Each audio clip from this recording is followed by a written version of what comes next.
Dear students, welcome to our Blackboard classes. BCom general విద్యార్థులకున్న 4వ సెమిస్టర్లోని అకౌంటింగ్ ఫర్ సర్వీస్ ఆర్గనైజేషన్స్ సేవా సంస్థల ఖాతాలు అనే పేపర్ నందు మొట్టమొదటి పాఠ్యాంశం గురించి తెలుసుకుందాం. లాభాపేక్ష లేని సంస్థల అకౌంటింగ్ అనేది మొట్టమొదటి పాఠ్యాంశం. Accounting of non profit organisations. లాభాన్ని ఆర్జించే సంస్థలను ఉత్పత్తి సంస్థలు లేదా వర్తక సంస్థలు అని పిలిచవచ్చు.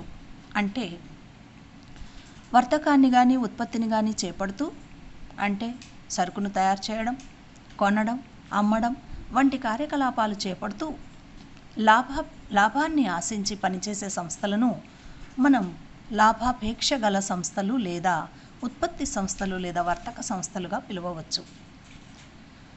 కొన్ని సంస్థలు లాభాన్ని ఆర్జించే ఉద్దేశంతో కాకుండా కేవలం అందులో ఉన్న సభ్యుల యొక్క సంక్షేమమే ధ్యేయంగా లేదా సమాజంలోని శ్రేయస్సే ధ్యేయంగా నడపబడుతూ లాభాన్ని ఆశించకుండా నడపబడుతూ ఉండవచ్చు. అటువంటి సంస్థలను మనం లాభాపేక్ష లేని సంస్థలు లేదా లాభాన్ని ఆశించని సంస్థలుగా చెప్పవచ్చు.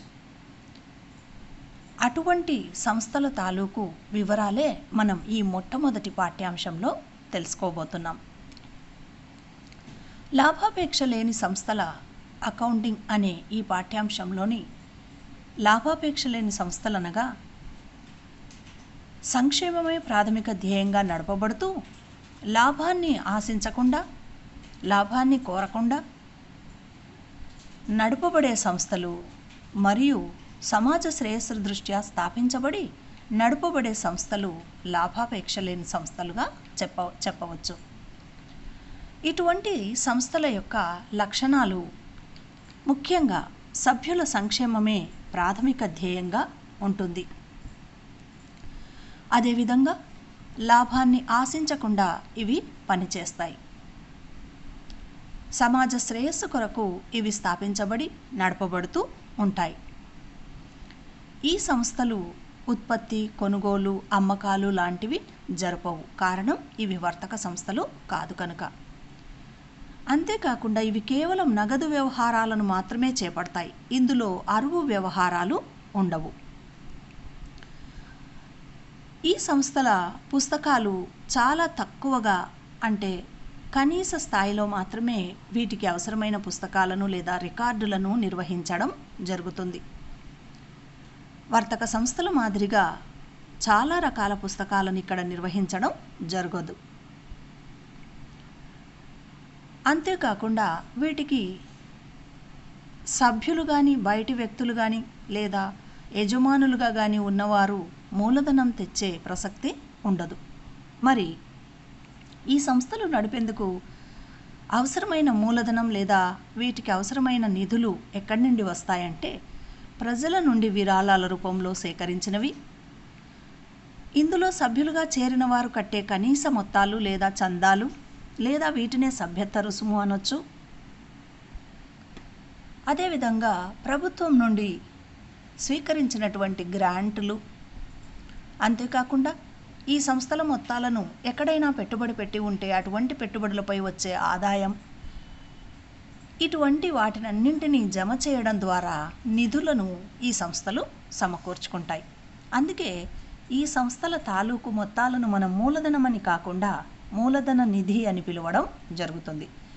వర్తక సంస్థలలో పెట్టుబడిగా తెస్తున్న సొమ్మును మూలధనం అని పిలిస్తే, వర్తకేతర సంస్థలు లేదా లాభాపేక్ష లేని సంస్థలలో ఈ సొమ్మును మూలధన నిధిగా పిలవడం జరుగుతుంది. ఇక ఈ సంస్థలు తాము నిర్వహించాల్సిన రికార్డులను శాసనాత్మక నిబంధనలకు లోబడి తమ నిధులు ఏ రకంగా సద్వినియోగం చేస్తున్నారో అవి తెలిపేందుకు గాను కొంత మేరకు ఈ రికార్డులను నిర్వహించడం జరుగుతుంది. అంటే ఈ సంస్థలు దాదాపుగా తమకొచ్చే వసూళ్లు ఏ రూపంలో ఉంటున్నాయో తెలిపేందుకు వసూళ్ల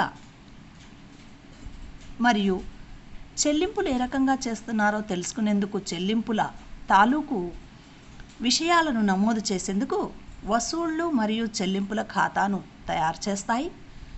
అంతేకాకుండా ఇందులో ఈ సంస్థ వ్యవహారాలకు వస్తున్న రాబడులకు ఖర్చులకు మధ్య వ్యత్యాసాలతో మిగులు లోటు ఏమైనా ఉంటే అవి తెలిపేందుకు గాను ఆదాయ వ్యయాల ఖాతాను తయారు చేస్తాయి. ఆస్తి అప్పుల పట్టీని కూడా తయారు చేస్తాయి. అంటే ఈ సంస్థలు సాధారణంగా తాము నిధులను ఏ రకంగా ఖర్చు పెడుతున్నామో చూపేందుకు, తమకు నిధులు ఏ రూపంలో వస్తున్నాయో తెలిపేందుకు, వాటిని ఏ రకంగా సద్వినియోగం చేస్తున్నారో తెలిపేందుకు అవసరమైన రికార్డులను మాత్రమే తయారు చేస్తాయని తెలుస్తుంది. అంతేకాకుండా ఈ సంస్థలు తమ ఆర్థిక నివేదికలను సంవత్సరం చివరన తయారు చేస్తాయి. అంటే వర్తక సంస్థలు ఏ రకంగా అయితే తమ ముగింపు లెక్కలను లేదా ఆర్థిక నివేదికలను తయారు చేస్తాయో, ఈ లాభాపేక్ష లేని సంస్థలు కూడా తమ నివేదికలను సంవత్సరం చివరే తయారు చేస్తాయి. ఈ సంస్థలు తయారు చేసిన రికార్డులు లేదా నివేదికలను సొసైటీల రిజిస్ట్రార్కు సమర్పించాల్సి ఉంటుంది. అంటే సొసైటీల చట్టం కింద ఈ సంస్థలు దాదాపుగా నమోదై ఉంటాయి కనుక సొసైటీల రిజిస్ట్రార్కు ఈ సంస్థలు తయారు చేసిన నివేదికలను సమర్పించాల్సి ఉంటుంది. అంటే సంవత్సరాంతంలో తయారు చేసే వసూళ్లు చెల్లింపుల ఖాతా, ఆదాయ వ్యయాల ఖాతా, ఆస్తపుల పట్టి వంటి వాటిని సొసైటీల రిజిస్ట్రార్కు ఈ సంస్థలు సంవత్సరం చివరిలో దాఖలు చేయాల్సి ఉంటుంది. ఇవి లాభాపేక్ష లేని సంస్థల యొక్క లక్షణాలు.